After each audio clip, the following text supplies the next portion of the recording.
Darren Gold is a managing partner at the Trium Group, where he advises and coaches CEOs and their leadership teams at many of the world's most innovative companies, including Roche, Dropbox, Lululemon, Sephora, Cisco, eBay. Oh my God, the list keeps going. As a former CEO and longtime board member, Darren brings deep personal leadership experience to his work with these organizations. And he's the author of a new book, Master Your Code, The Art, Wisdom, and Science of Leading an Extraordinary Life. I think that's a terrific thing to talk about today. People who inspire, empower, and guide us to our very best. Leaders who are walking the walk. Your host, leadership activist, author, and founder of the SENSEI Leader Movement, Jim Bouchard. Darren, it's an honor to have you on the show today, and looking forward to an engaging conversation. I am too, Jim, and really appreciate you having me on. Let's dig, right in, and I hope you don't mind. I know your office sent some notes. I like to skip around a little bit. And one of the things that really, really piqued my interest was this idea of the importance of locus of control. And I want to give you a little background to my interest there. So many people today, right, fall into this belief structure that they can control everything around them, right? And as a former drug addict, I can assure you that I learned my lesson the hard way. There are things we can control, there's things we can't control, and the important thing is to accept responsibility, right? I believe you're talking about striking a balance there, but hey, tell me if we're swimming in the same pond, or if you can change my mind on something. No, I think you're right, and the distinction has a lot of nuance to it. One of which you've already alluded to, which is, look, there's going to be some things outside of your control and a lot of things within your control, and the ability to distinguish between the two is key. It's the sort of classic serenity prayer. But the basic notion of locus of control, and it's a psychological term that's been around for 50 years, right, is an orientation to your circumstances. And there's sort of two dominant beliefs, or literally one dominant belief, which is there's very little I can do to affect my circumstances, which is what the psychologists refer to as an external locus of control, that I'm at the effect of my environment. Mm-hmm. The other orientation, which I assert is a much more powerful and fulfilling one that's going to have a much higher probability of leading to an extraordinary life, is a belief that there's always something I can do to affect my circumstances. And even if things are out of my control, I always have control, over how I interpret my circumstances. And I think that's the important distinction that sometimes gets lost. No, that is critically important. And, particularly with our focus being on helping people develop as leaders, one of the things, I'm sure you run into the same thing in your workshops and your sessions as well, right, is when leaders express concern because, you can get some semblance of control over your own life, right? But then you're responsible for a bunch of other people. And I don't know. I mean, I find myself so many times saying, welcome to the club. You can't control other people? Duh. You see what I'm saying? How do you reconcile the two in your work? Well, there's this tendency, right? And I notice it in even the most accomplished leaders to want to change others, right? To externalize responsibility. That's the default mode that we operate from, because it's an easier mode to be in, right? If I point to somebody else as the source of the problem, as the source of my suffering, my frustration, it lets me off the hook for my responsibility. And that's oftentimes where we go first. My team isn't good enough. The people in my organization aren't innovative enough. My competition is this, right? It's all external. And the work that I do almost always invites and encourages CEOs and senior leaders to go inside first and to ask this question: what if I were 100% responsible for the outcome? Not because there's truth in that, but because that's a much more powerful stand to take in life. And if I start asking that question, a whole new set of actions appear as available to me, where instead of going and trying to fix others, which is, as you already said, really the hard thing to do. I haven't figured it out yet. I mean, I don't think I ever will, and I've given up trying. I'm going to go first inside and figure out, how do I get self-mastery? Because I think from the place of self-mastery, that's where you can begin to embody a set of principles and values and ways of being in the world that become highly contagious, and that's how I believe you really effectuate change and really lead effectively. I think we're singing in perfect harmony, because one of the things that happens to me sometimes when people hear my backstory and hear where I came from, that very often they've had either drugs in their own experience or people they know have been through it, right? And I often disappoint people because when they're trying to help someone out of that, I say, well, that other person has to go first. I said, there's very little you can do. But that really goes to this idea, I think, of fault versus responsibility, right? I like that you kept coming back to the word responsibility, because while everything might not be a leader's fault, it certainly is our responsibility, isn't it? Yeah, it is. And I think that's a trap people can fall into really easily if they're not careful, which is self-blame. Right. So this notion of 100% responsibility, which is a pretty radical notion, does not mean blame yourself. It just means always be asking the question, where can I do something that will affect the outcome of the situation? Because there's always, even in the most hopeless of circumstances, there's always something I can do. And that is an empowering sort of place to be. But it doesn't mean I have to blame myself for things that, are completely outside of my control. And oftentimes, I like to say we become the victim of our own responsibility, and that's not the point of this at all. Well, and with your background, I think you have a deeper look into the psychology behind that than I do. I mean, spirit of full disclosure, I've learned it in the street. I learned it through my own survival, and that's interesting that you talk about that. We'll get into that in a few minutes. But this idea, this self-blame thing, right? How come it's so deeply? Because I'll again, spirit of full disclosure, that's something I've always struggled with, and I don't know if I'm going to live long enough to ever solve it. I mean, it's always fun to work on it, right? Where does that come from? Why do we do that to ourselves so badly? And there's another layer to this. Why are we seeing, if we're seeing this, I believe we are, more and more people who don't want to accept any blame for their own actions, like you just identified?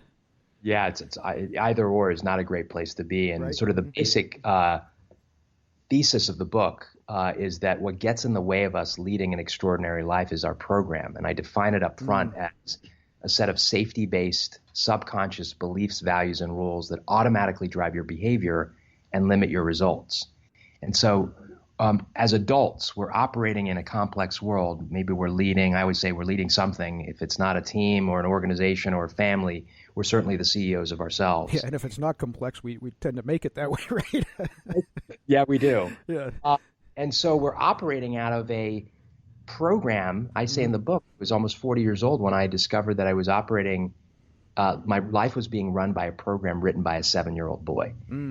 So the question of, whenever it's this question of like, why do we do this? Whether it's we avoid responsibility or we tend to blame ourselves excessively, I always point to there's some part of this program that's running us that has to be you have to take a look at. And it's that fundamental choice between being the prisoner of our programs, which most of us are, and I was for a long period of time, to powerfully authoring our code. And that's hence the name of the title. The distinction I offer there is a code is a consciously chosen set of beliefs, values, and rules that is purposefully designed to serve me and produce extraordinary results. So this is at the heart of my work and the thesis of the book, which is much of what drives our behavior. I'm going to go so far as to say all of what drives our behavior, although that's a little extreme, is born out of some construction that happened earlier in your life, and we can't even. Right. If not all, certainly a lot of it. Yeah, a lot of it. Yeah, and I like to say all just because that gives me a feeling that I have as much control over shaping who I am and my life as. So it's more of the mindset than it is assertion of truth. But that is a powerful place to come from and say, okay, if I'm blaming myself, it comes out of something that happened to me. I made it up. And I probably made it up when I was 6 years old or 7 years old or 8 year old. It may have been actually really designed to protect me at the time. Yeah. I was going to say, you might have had very good reasons for it, right? Absolutely. And it may continue to serve you in certain aspects of your life, right? Because a person that really looks at where their own, let's call blame sort of in a lowercase sense, is actually, there's some benefit to that, right? I'm not just sweeping things under the rug. I'm not, constantly blaming others. But what I offer is that the belief that you're holding reach the limits of its effectiveness often in adulthood, and it's time for you to take a look at that and rewrite it to make it more expansive, so where I can get the benefits of being, self-scrutiny, which says, hey, where may I have messed up here, made a mistake, without the baggage of it.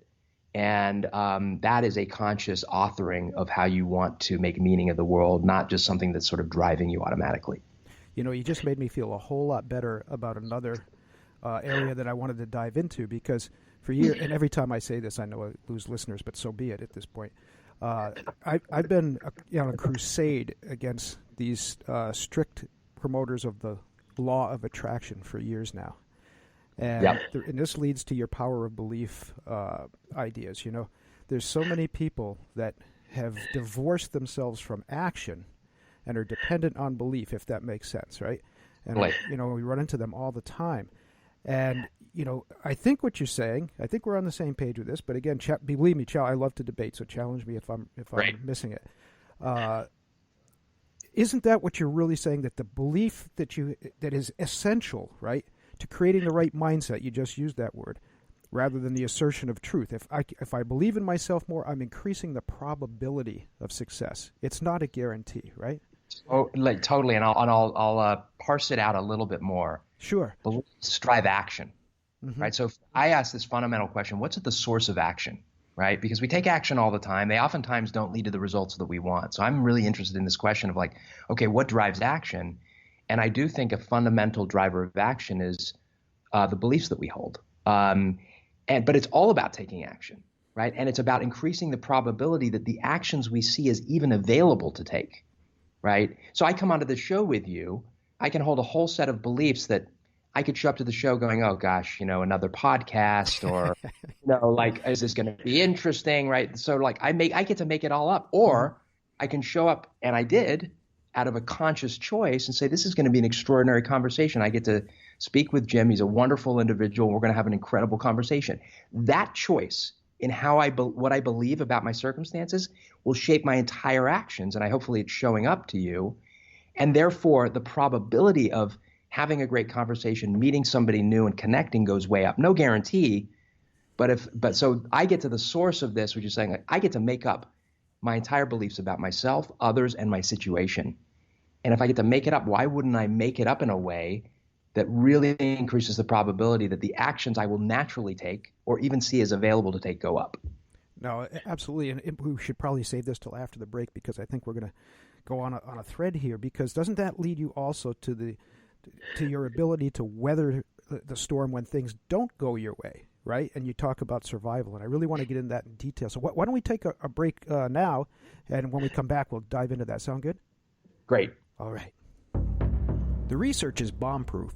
People perform at their best when and only when they know their leaders care, when they know their work has meaning, and when they have the chance to learn, grow, and develop. To accomplish this, we need to connect with the people we serve, the people who trust in our leadership. Leaders today need emotional intelligence, strong interpersonal skills, and an accurate sense of self-awareness. I'm Jim Bouchard, leadership activist and founder of the SENSEI Leader Movement. The SENSEI enjoys a very special relationship with students. It's one built on respect, trust, and loyalty. And these are also a leader's most valuable assets. I help you build these relationships. I work with you to help you inspire, empower, and guide your people to their very best. That's what the best leaders do, and that's what the SENSEI does. My job is to help you be the SENSEI, so you can lead your people to their very best, and yours. Executive coaching, workshops, corporate training. Visit thesenseileader.com or call 207-751-4317 today to learn more. We're always grateful to our Walking the Walk guests for sharing their wisdom and experience with us. And as you've been hearing, Darren Gold has a lot to share. And we've got a lot more to get to right after this break. Now, if you're ready to do what you were truly born to do in this world, be sure to get your copy of Darren's book, Master Your Code, The Art, Wisdom, and Science of Leading an Extraordinary Life. For this and more information on his coaching and consulting work with the Trium Group, visit DarrenJGold.com. That's all one word, no spaces, DarrenJGold.com. Darren, just before the break, we were starting to get into this idea of survival, and I was really intrigued by your perspective on that, because I think we're singing in harmony. We can believe as much as we want. We can create this self-belief, but geez, damn, there's days, and you know what? It's funny because there's always this idea of learning more through these tragedies, right? And I remember when I was a boxer, I had this wonderful coach, this trainer. He's kind of a Yoda guy, and he'd always say this when we just got pounded into the ground, right? He'd say, hey, Jim, you know what? Don't worry about it. You learn more when you lose. Then he'd take a deep breath, and he'd turn around and say, but some days you just don't freaking feel like learning anything, right? But those days are there. Those days are there. Yeah. No matter how we believe in ourselves, no matter how much we believe in what we're doing, we're going to run up against some brick walls. So why don't you talk a little bit more about this idea of the survival strategy? And like I said, very interested in these. I don't want to give it away. These different ways that you help people through that. Yeah, so hopefully this will be on point, and if not, steer me in the right direction. But it'll be the right direction no matter where we go, okay. right? Okay, great. That's right. Exactly.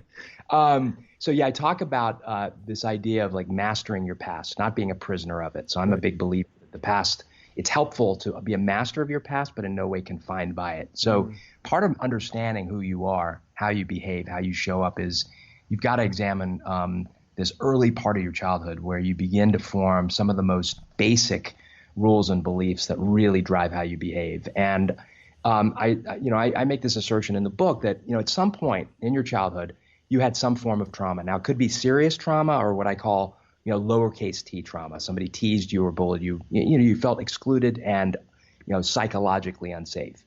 And in response to that traumatic event, we form survival strategies.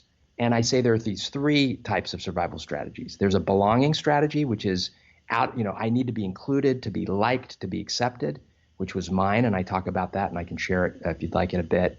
There are distancing strategies, which is the need to be above it all, like be smart, to be right. That's a really dominant one for a lot of people, myself included. Or controlling survival strategy, which is the need to win, the need to be in control, the need to be perfect. And, I was 8 years old when I came to the U.S. from London, England. Having an English accent at 8 years old was not cool. Well, you lost that. I lost it super quick, and it did it because I got teased and bullied, mercilessly teased. And so in that moment, I had to declare and construct a survival strategy. Mine was a belonging one, which was I need to be liked at all costs. And so I got really good at being likable. So I had this sort of superpower around likability. It kept me safe. It allowed me to survive psychologically. And it became the dominant part of my program that really served me in many ways. A lot of early success, personally and professionally. But as I began to take on leadership responsibilities and more complex responsibilities, I noticed it was massively limiting me. I had a really hard time having direct, honest conversations because it put my likability at risk.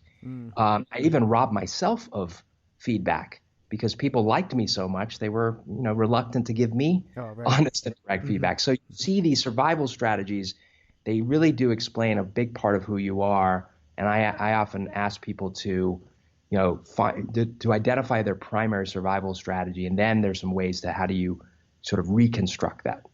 That makes a lot of sense. And it actually, I don't want to make this too complicated, but there were two streams of thought that I had that were inspired by what you just said. And the first one, of course, is this idea, a lot of the leaders that I work with, they fall into, and I do as well, those of us who are perfectionists, we fall into this perfection trap.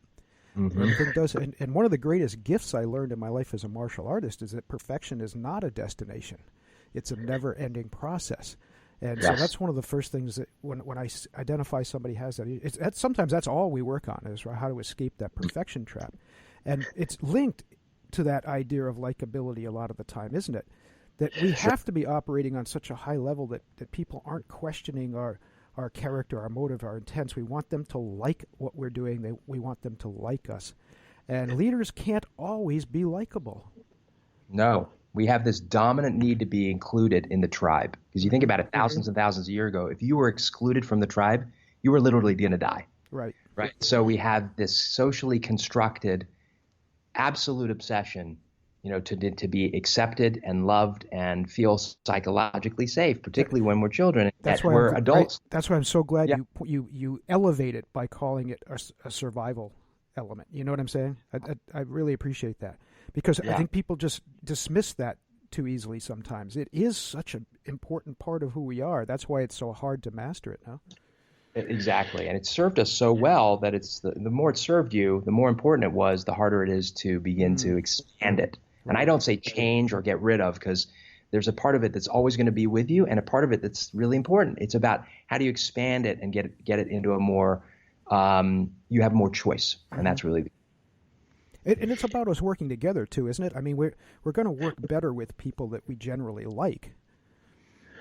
We are, and sometimes we don't get that choice. So we have to. That's true. Right?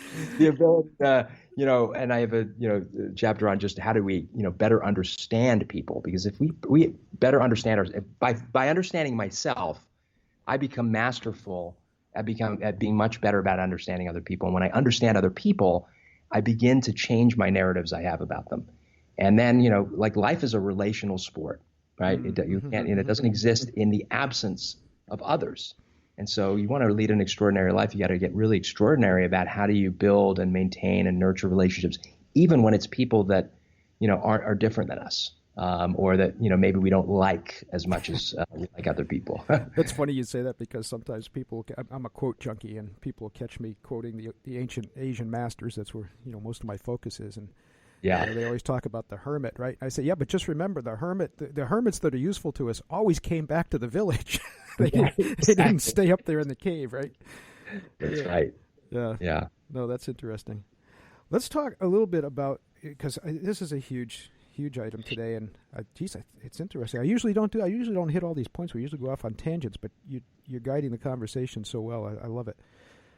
The importance of commitment, because we're in an age, and particularly, I can't remember the last figures I was correct. My dear friend Dolph Barron, I don't know if you run into him yet.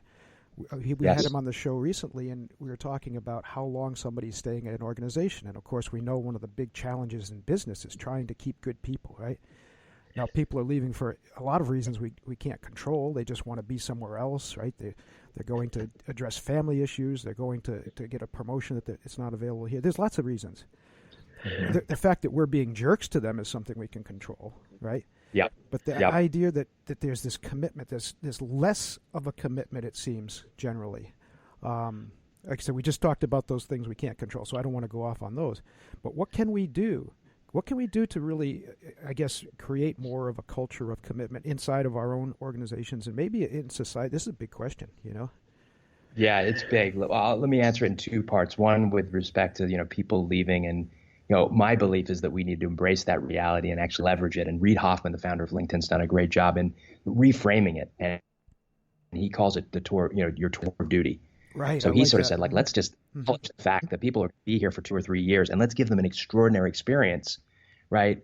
And leverage the fact. So I really like that approach, because I don't think that's going to change. What I do think we have the potential to do a lot better is this idea of language and commitment. And so if you observe human beings in organizations or anywhere, right, we're really sloppy and imprecise with our language and our commitments to each other. Somebody asks you to do something, and it's usually sure.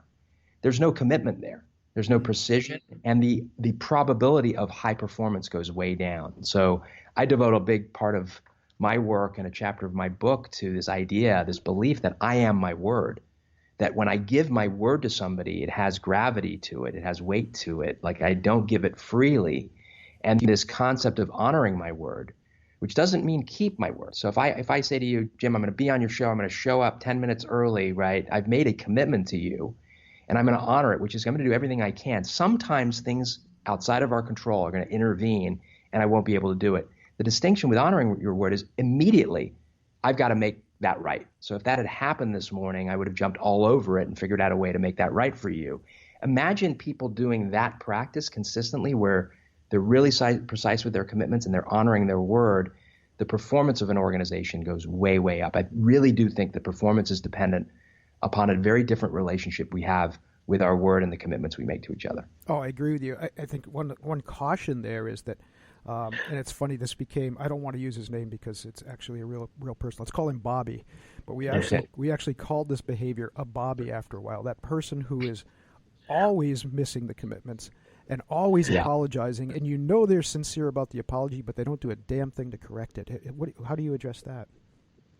Yeah, well, I always say, we say kill them around here, but this is martial arts background. We can't be doing that all the time. Yeah.